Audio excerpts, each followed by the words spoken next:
ہوا کچھ یوں کہ رات کے 12 بجے کا عمل تھا۔ میں پانی پینے کے لیے پٹرول پمپ کی عمارت کی جانب آیا، تب میں نے دیکھا پٹرول پمپ کے سامنے ایک سفاری وین کھڑی ہے اور شیزال وین میں پٹرول بھر رہا تھا۔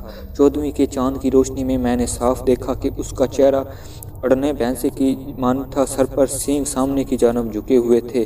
جو کچھ میں دیکھ رہا تھا، کیا وہ سب کچھ وین میں موجود افراد نہیں دیکھ سکتے تھے؟ اگر دیکھ رہے تھے تب پھر حالات پرسکون کیوں تھے؟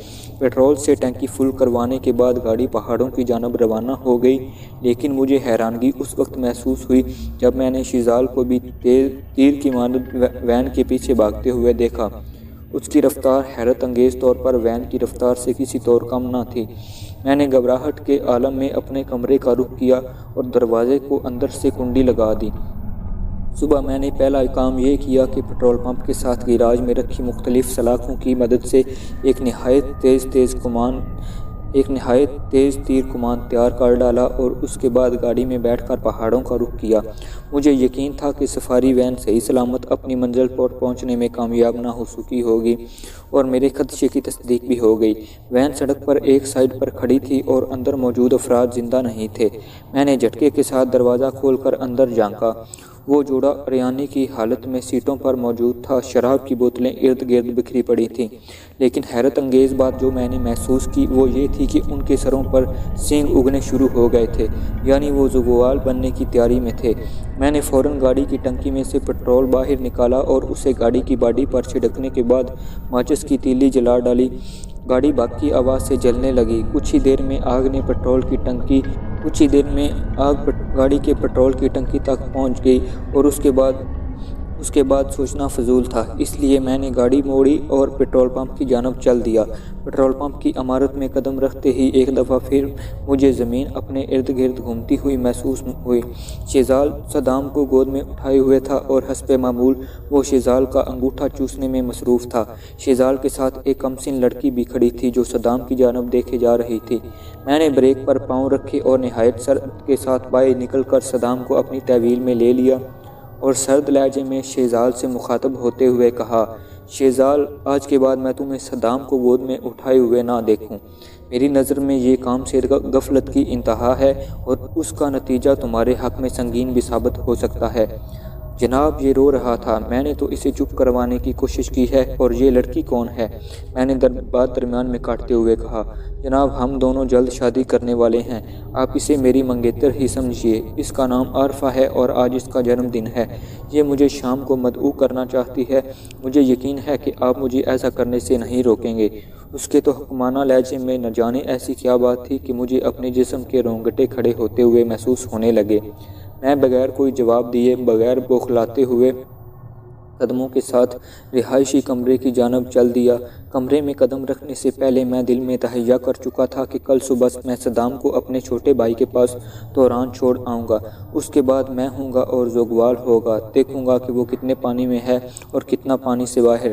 لیکن اس سے پہلے میرا اخلاقی فرض بنتا ہے کہ اس کم سن لڑکی کو اس کی جانب بڑھنے والے برے نتائج سے آگاہ کر ڈالوں۔ میں نے صدام کو سلام کیا اور کمرے کو لاک کرنے کے بعد پہاڑوں کے پیچھے موجود قصبے کا رخ کیا۔ لگ بھگ آدھے گھنٹے کی مسافت کے بعد میں اس مختصر قصبے میں موجود تھا۔ عارفہ کا گھر تلاش کرنے میں مجھے دقت پیش نہیں آئی۔ وہ لکڑی کے مختصر مکان میں اپنی ماں کے ساتھ اکیلی رہتی تھی۔ مجھے اتنی جلدی دوبارہ اپنے سامنے دیکھ کر اس کی آنکھیں حیرت سے پھٹنے لگیں، اور جب میں نے اپنے آنے کا مقصد بیان کرنے کے بعد شیزال کی شخصیت کا پردہ چاک کیا تو وہ کھلکھلا کر ہنسنے لگی اور مجھ سے مخاطب ہوئی، جناب، آپ اسے غلط سمجھ رہے ہیں، وہ ایسا نہیں ہے۔ میں مانتی ہوں ہمارے قصبے میں زغوال کا وجود پایا جاتا ہے، لیکن زغوال کے ہاتھ کا انگوٹھا سیاہ ہوتا ہے، جبکہ شیزال کا انگوٹھا کالا نہیں ہے۔ اور ایک بات میں بھی آپ کو بتاتی ہوں، اگر آپ کو میری بات کا یقین نہیں ہے تب آپ اپنے پٹرول پمپ کا رخ کریں اور فوراً اپنے لڑکے کو چیک کریں، وہ شیزال کے ہاتھ کا انگوٹھا منہ میں ڈال چکا ہے۔ اگر شیزال زغوال ہے تب آپ کا لڑکا بھی اس کا انگوٹھا چوسنے کی بدولت زغوال بن چکا ہوگا۔ آپ کو دیر نہیں کرنی چاہیے، فوراً آپ کو اپنے پٹرول پمپ کا رخ کرنا چاہیے۔ مجھے ایک دفعہ پھر زمین ہلتی ہوئی محسوس ہونے لگی اور کوئی جواب دیے بغیر میں نے باہر کی جانب دوڑ لگا دی۔ آتے ہوئے جو فاصلہ میں نے آدھے گھنٹے میں طے کیا تھا اب کی دفعہ میں نے 15 منٹ میں طے کر ڈالا۔ شہزال عمارت کے باہر پیٹرول پمپ کے پاس موجود تھا۔ میں نے چلا کر اسے مخاطب کرتے ہوئے کہا، تم زوگوال ہو، اگر میرے بچے کو کچھ ہوا تو میں تمہیں زندہ نہیں چھوڑوں گا۔ میں جواب کا انتظار کیے بغیر اوپر اپنے کمرے کی طرف دوڑ لگا دی۔ کمرے کا دروازہ بند تھا لیکن اندر سے صدام کے حلق پھاڑ کر رونے کی آواز سنائی دے رہی تھی۔ میں نے دھکا دے کر دروازہ کھولا اور اندر کی جانب کیا۔ وہ پلنگ پر کھڑا زاروں قطار رو رہا تھا۔ میں نے اس کے جسم پر ہاتھ پھیرا کہ کہیں لیکن اس کا جسم نارمل دکھائی دے رہا تھا۔ چہرہ بھی ٹھیک تھا لیکن اس کے درمیان میں وہ 2 سینگ نکلتے ہوئے نظر آ رہے تھے۔ میں نے بے اختیار اسے سینے سے لگایا۔ یہ سب میری وجہ سے ہوا تھا۔ مجھے صدام کو یوں اکیلا نہیں چھوڑنا چاہیے تھا، لیکن میں اسے زوگوال نہیں بننے دوں گا۔ میں اسے شہر لے جاؤں گا اور اس کا علاج کرواؤں گا۔ میں نے اسے اٹھاتے ہوئے نیچے پیٹرول پمپ کا رخ کیا۔ گاڑی احاطے میں کھڑی تھی۔ میں نے دروازہ کھولا اور اندر بیٹھ گیا۔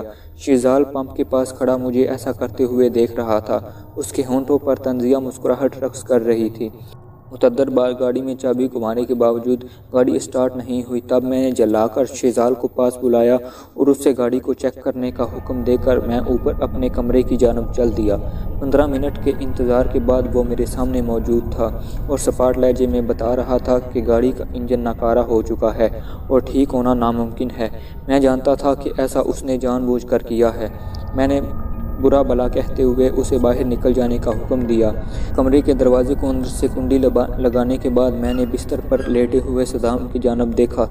گزرتے وقت کے ساتھ اس کے سر پر موجود سینگوں کی لمبائی میں اضافہ ہو رہا تھا، جبکہ مجھے اپنا دل ڈوبتا ہوا دکھائی دے رہا تھا۔ میں نے صدام کو اپنے جسم کے ساتھ لپٹا لیا اور بستر پر لیٹ گیا اور پھر گہری نیند سو گیا۔ رات کا نہ جانے کون سا پیر تھا جب میں سر میں شدت کی درد کی بدولت میری آنکھ کھلی۔ میں نے گھڑی کی جانب نگاہ دوڑائی۔ رات کے 12:30 بج رہے تھے۔ مجھے حیرت محسوس ہوئی میں اتنی دیر تک سوتا رہا تھا۔ میرا سر درد سے پھٹا جا رہا تھا۔ میں نے سر کو دونوں ہاتھوں سے دبانے کی کوشش کی اور یہ جان کر نیند میری آنکھوں سے اڑ گئی میرے سر پر 2 عدد مختصر سینگ ابھر چکے تھے۔ میں بڑبڑاتے ہوئے انداز میں شیشے کا رخ کیا۔ وہ واقعی چھوٹی جسامت کے سینگ تھے جو بتدریج بڑھ رہے تھے۔ میرے ہونٹوں کی ہیبت بھی تبدیل ہو رہی تھی۔ معاملہ میرے اختیار سے باہر ہوتا جا رہا تھا۔ میں نے میز پر رکھے ڈیکوریشن پیس کو اٹھایا اور شیشے پر دے مارا۔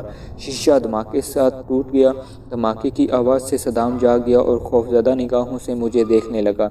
میرا منہ سے بھینسے کی مانند ڈکرانے کی آوازیں نکل رہی تھیں۔ اب میرے کان اور ناک کی حیت تبدیل ہونا شروع ہو گئی تھی۔ مزید 5 منٹ کے بعد میرا چہرہ زوگوال کی صورت اختیار کر چکا تھا۔ میں نے ڈکراتے ہوئے چھلانگ لگائی اور صدام کے سینے پر زوردار ٹکر دے ماری۔ صدام کی بھیانک چیخ سے کمرہ گونج اٹھا اور ساتھ ہی جھٹکے سے میری آنکھ کھل گئی۔ میرا جسم پسینے میں نہایا ہوا تھا اور گھڑی تقریباً شام کے 7 بجا رہی تھی، یعنی وہ سب ایک خوفناک خواب تھا۔ میں نے اطمینان کا سانس لیتے ہوئے صدام کی جانب دیکھا۔ وہ پرسکون نیند سو رہا تھا۔ اس کے سر پر موجود ننھے سینگ بہت بدنما دکھائی دے رہے تھے۔ اچانک باہر بھینسے کے ڈکرانے کی آواز سنائی دی تو میں نے سائیڈ پر رکھے تیر کمان کو اٹھانے کی کوشش کی، لیکن وہ وہاں موجود نہ تھے۔ میں بستر سے نیچے اتر آیا اور جوتیاں پہن کر باہر کی جانب چل دیا۔ بھینسے کے ڈکرانے کی آواز مسلسل آ رہی تھی۔ ابھی میں نے پہلی سیڑھی پر قدم رکھا تھا کہ اچانک مجھے اپنے پیچھے آہٹ محسوس ہوئی۔ میں نے پیچھے مڑ کر دیکھنا چاہا لیکن زوگوال کے سر کی شدید ٹکر نے مجھے اپنے مقصد میں کامیاب نہیں ہونے دیا۔ میں سیڑھیوں سے نیچے اتر چکا تھا۔ مجھے شدید چوٹوں کا سامنا کرنا پڑا لیکن تکلیف کو بھول کر میں اچھل کر کھڑا ہو گیا۔ بھینسا منہ سے بھیانک آوازیں نکالتا ہوا سیڑھیاں اتر رہا تھا۔ اس کے بھاری جسم کی بدولت لکڑی کی سیڑھیاں یوں کانپ رہی تھیں جیسے زلزلہ آ رہا ہو۔ میں نے ارد گرد ہتھیار کی تلاش میں نگاہ دوڑائی۔ مجھ سے کچھ دور گاڑی ٹھیک کرنے والا پانا زمین پر گرا ہوا تھا۔ میں اس کی جانب بڑھا لیکن میں اسے اٹھا بھی نہ پایا تھا کہ مجھے ایک دفعہ زوگوال کے سر کی ٹکر کو اپنے جسم پر برداشت کرنا پڑا۔ اس دفعہ اس کے سر پر موجود سینگ مجھے اپنے دائیں بازو میں گھستے ہوئے محسوس ہوئے۔ میں لڑکھڑا کر زمین پر جا گرا۔ اس نے میری گردن کو دبوچا اور دبانا شروع کر دیا۔ مجھے اپنا سانس حلق میں اٹکتا ہوا محسوس ہونے لگا۔ چہرہ خون کی مانند ہو گیا۔ تمام رگیں دوران خون رک جانے کی وجہ سے پھٹنے کے قریب محسوس ہو رہی تھیں۔ میں نے اپنے حواسوں کو متوجہ کیا اور اپنی سیدھی ٹانگ کا گھٹنا پوری قوت کے ساتھ زوگوال کی ٹانگ کے درمیان دے مارا اور وہ منہ سے بھیانک آوازیں نکالتا ہوا ایک طرف جا گرا۔ میں اچھل کر کھڑا ہو گیا، گردن کو مسلتے ہوئے میں نے زوگوال کو دیکھا۔ وہ درد سے دورا ہوا گھڑی کی مانند ایک جانب پڑا تھا۔ غصے کی شدت سے مجھے اپنا کھولتا ہوا خون محسوس ہوا۔ میں جنونی انداز میں پیٹرول پمپ کی جانب بھاگا۔ اس مختصر مدت میں وہ کبھی ہیکل گرانڈیل بہنسا درد کی شدت پر قابو پا چکا تھا اور کھڑا ہوتا ہوا دکھائی دے رہا تھا۔ میں نے پیٹرول پمپ کی پائپ کو تھاما اور پیٹرول کی دھار زوگوال پر پھینک دی۔ وہ پیٹرول کی بدولت بھیگتا چلا گیا۔ میں نے جیب میں موجود ماچس نکالی اور گالیاں دیتے ہوئے ماچس کی جلتی ہوئی تیلی اس کی جانب اچھال دی۔ بھاگتی آواز کے ساتھ ہی اس کے جسم نے آگ پکڑ لی۔ پیٹرول پمپ اس کی کری چیخوں سے گونجنے لگا تھا۔ مجھے خدشہ تھا کہ کہیں اس کا جسم پیٹرول پمپ کی ٹینکی کا رخ نہ کر بیٹھے، لیکن ایسا نہیں ہوا، بلکہ وہ چیختا ہوا پہاڑوں کی جانب بھاگ کھڑا ہوا۔ کچھ ہی دیر بعد ہر جانب سکون چھا گیا تھا۔ میں نے اطمینان کا سانس لیتے ہوئے کمرے کا رخ کیا اور بستر پر گر پڑا۔ صدام پرسکون نیند سویا ہوا تھا۔ آدھے گھنٹے سے زیادہ کا وقت یوں ہی گزر گیا۔ مجھ میں اتنی سکت نہیں تھی کہ کروٹ بھی بدل سکتا۔ اچانک مجھے اپنے جسم کے رونگٹے کھڑے ہوتے ہوئے محسوس ہوئے۔ دور، بہت دور بھینسوں کے ڈکرانے کی آوازیں پیٹرول پمپ کی جانب آتی ہوئی محسوس ہو رہی تھیں۔ صدام سویا ہوا تھا۔ میں نے سائڈ ٹیبل پر موجود چابیاں اٹھائیں اور کمرے کے دروازے کو لاک کر کے پیٹرول پمپ کی جانب بھاگ کھڑا ہوا۔ میرے پاس واحد ہتھیار ماچس کی تیلیاں تھیں اور پیٹرول تھا۔ میں نے جلد از جلد اپنے ہتھیار تک پہنچ جانا چاہتا تھا۔ وہ مجھے پہاڑ سے نیچے اترتے ہوئے صاف دکھائی دے رہے تھے۔ تعداد میں 10-15 تھے، لیکن ابھی تک فاصلہ کافی تھا اور میں اپنے لیے بہت کچھ کر سکتا تھا۔ میں نے ایک سائڈ پر کھڑی گاڑی کو نیوٹرل کرنے کے بعد پیٹرول پمپ کے سامنے موجود سڑک کی جانب دھکیلنا شروع کر دیا۔ مختصر وقت میں گاڑی کو سڑک کے درمیان میں کھڑا کر کے پیچکس کی مدد سے اس کی ٹینکی میں سوراخ کر چکا تھا۔ اب گاڑی کے ارد گرد پیٹرول چھڑک دیا۔ اسی اثنا میں زوگوال پہاڑ سے نیچے اتر چکے تھے اور اب پیٹرول پمپ کا رخ کر رہے تھے۔ میں سڑک پر گرے ہوئے پیٹرول کو آگ لگا دی اور ارد گرد کا علاقہ آگ کی بدولت منور ہو گیا۔ میں پیٹرول پمپ کی جانب بھاگ کھڑا ہوا۔ زوردار دھماکے سے گاڑی کی ٹنکی پھٹی اور ارد گرد آگ پھیل گئی۔ میں نے فخریہ نگاہوں سے دور کھڑے زوگوالوں کی جانب دیکھا۔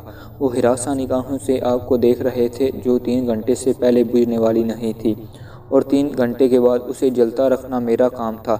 میں پیٹرول پمپ کے پاس دھرنا مار کر بیٹھ گیا، اس طرح کہ میرے ایک ہاتھ میں ماچس اور دوسرے ہاتھ میں پیٹرول پمپ کا پائپ تھا۔ 2 گھنٹے ایسے ہی گزر گئے۔ میں گاڑی پر دوبارہ پیٹرول چھڑک کر آگ لگا چکا تھا۔ اس تمام عرصے کے دوران 1-2 دفعہ زوگوال نے آگے بڑھنے کی کوشش کی، لیکن میں نے پیٹرول پمپ میں ایک سائڈ پر رکھا بانس پیٹرول سے بھگو کر آگ لگا کر ان کے درمیان میں پھینک ڈالا، اور وہ ہڑبڑا کر پیچھے ہٹنے پر مجبور ہو گئے اور میں دھرنا مار کر اپنے مورچے میں بیٹھ گیا۔ مجھے ایسے بیٹھنے زیادہ دیر نہیں گزری تھی کہ اچانک مجھے پیچھے قدموں کی چاپ سنائی دی۔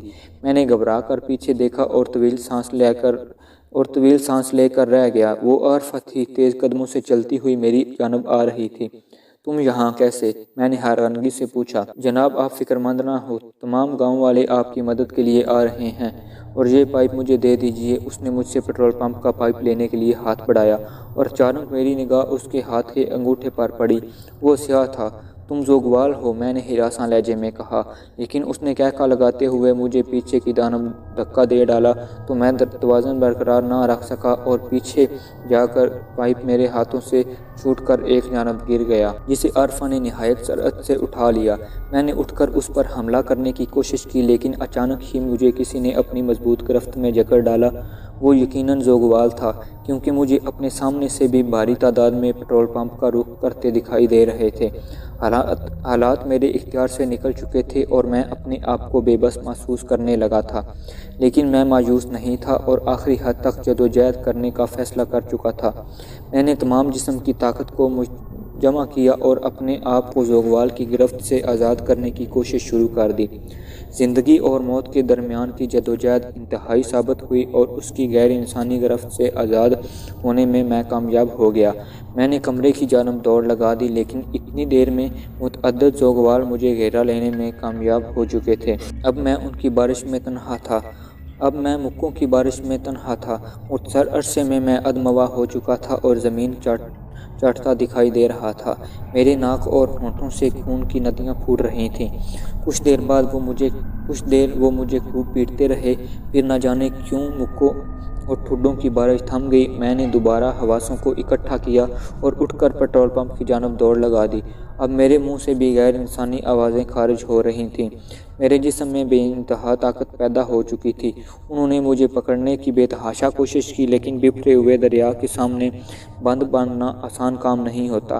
تریں اثنا پیٹرول پمپ کا پائپ میرے ہاتھوں میں تھا اور میں بے تحاشا پیٹرول ارد گرد پھینکنے لگا۔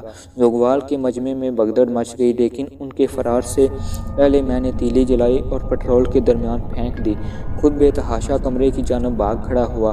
ابھی میں سیڑھیاں بھی نہیں چڑھنے پایا تھا کہ مجھے اپنے پیچھے زبردست دھماکے کی آواز سنائی دی۔ آگ پیٹرول پمپ تک پہنچ چکی تھی۔ میرے خون میں ڈوبے ہونٹوں پر طنزیہ مسکراہٹ نمودار ہوئی اور میں دروازہ کھول کر کمرے میں داخل ہو گیا۔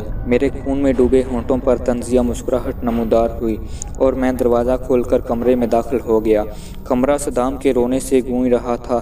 میں نے اسے گود میں اٹھایا اور باہر کی جانب بھاگ کھڑا ہوا، لیکن پیٹرول پمپ کی عمارت کے بعد آگ اب رہائشی ایریے میں داخل ہو رہی تھی اور باہر جانے کے تمام راستے مسد ہو چکے تھے۔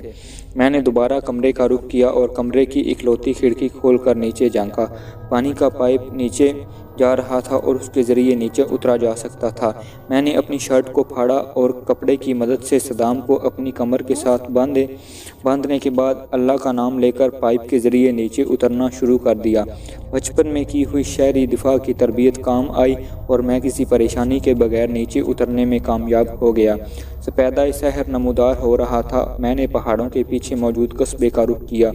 آدھے گھنٹے کے بعد میں اسی بوڑھے شخص کے گھر میں موجود تھا جس نے مجھے زوگوال کے وجود سے آگاہ کیا تھا۔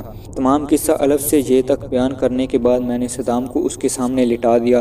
اس نے صدام کا معائنہ کیا اور ہم کلام ہوا، جناب اس کے زوگوال بننے میں زیادہ ٹائم نہیں رہا، نشانیاں ظاہر ہوتی جا رہی ہیں۔ بابا جی، کوئی ایسا ذریعہ نہیں ہے جو اسے زوگوال بننے سے روکا جا سکے؟ میں نے پریشان لہجے میں کہا۔ ایک ذریعہ ہے تو لیکن تقریباً ناممکن ہے، بوڑھے نے کہا۔ تم مجھے بتاؤ، ناممکن کو ممکن بنانا میرا کام ہے، میں نے بے چین لہجے میں پوچھا۔ تو سنو، اب تمہارا بیٹا ایک ہی عمل سے زوگوال بننے سے رک سکتا ہے، اور وہ عمل یہ ہے کہ تم خنجر کے ساتھ اپنے نرخرے کو کاٹ ڈالو اور اسے اپنے خون سے نہلاؤ۔ بصورت دیگر اسے زوگوال بننے سے کوئی بھی نہیں روک سکتا۔ میرے ہاتھ پاؤں ٹھنڈے پڑنے لگے، لیکن کافی دیر کی سوچ بچار کے بعد میں نے بابا جی کو اپنے فیصلے سے آگاہ کر دیا۔ وہ میرے فیصلے کے سراسر خلاف تھے، لیکن میں اپنے اکلوتے لڑکے کی بھلائی کے لیے سب کچھ کرنے کو تیار تھا۔ میری زندگی کا واحد سہارا میرا بیٹا ہی تھا۔ بیوی پہلے ہی وفات پا چکی تھی۔ اگر لڑکا بھی زندہ نہ رہتا تو مجھے زندہ رہ کر کیا کرنا تھا؟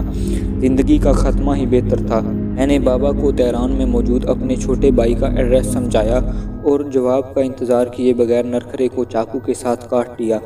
خون کا فوارہ برآمد ہوا اور مجھے اپنا سانس لینے میں تکلیف محسوس ہوئی۔ کچھ دیر بعد ہر جانب تاریکی چھا گئی۔